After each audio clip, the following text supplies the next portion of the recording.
Number 6 is my David Fincher movie. And surprise, surprise, more to me than to anybody else, it's not Social Network. Yes. Of course, Zodiac, all of its kind of lulls and ambiguity and It not has all knowing. that. And now none of that bothers me. And it's not a bug, it's a feature almost. I remember, and this was an interesting thing, because this goes against what I was talking about, the fun or the euphoria or the ephemera of some of these other movies and experiences I've had.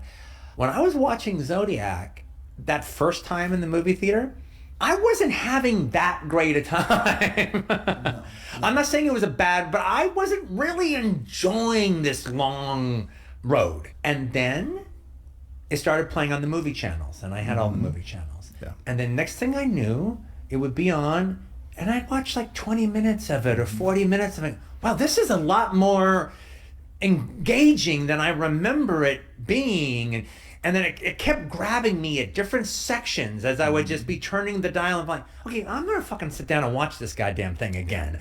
Oh, and it was a whole different experience from that point on. And then I found myself every 6 or 7 years watching it again. Yeah. And it's a luxurious experience that I just give myself over to, and happy to be there the entire time. Now, let me ask you a question.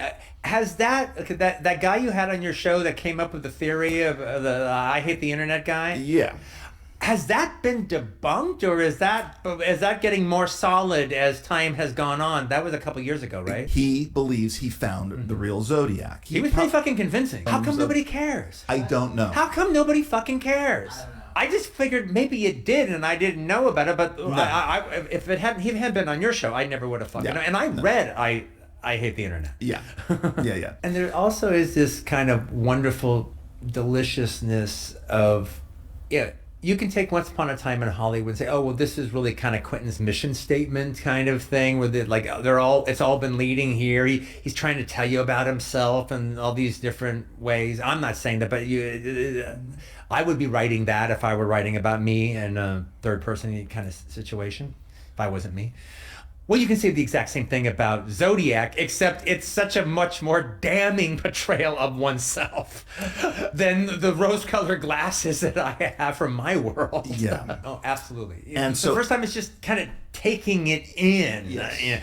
But then again, it was the mesmerizing, beautiful craftsmanship that kept hooking me for 20 minutes at a time. I even think it's romantic seeing it that way too. Back when you would be flipping the dial of movie channels and like, oh, what's that?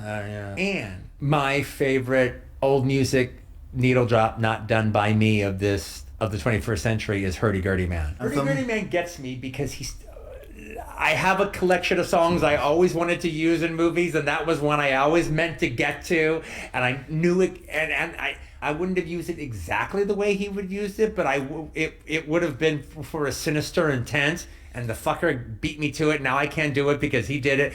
And it's like, it's the only song anyone ever took from my own little jukebox that, oh man, they did it. Well, there's one other song. The Johnny Cash song that's on the opening credits of the Dawn of the Dead remake is a really great song that I wish I could have used. But those are the two. A mesmerizing masterwork. Ephemera.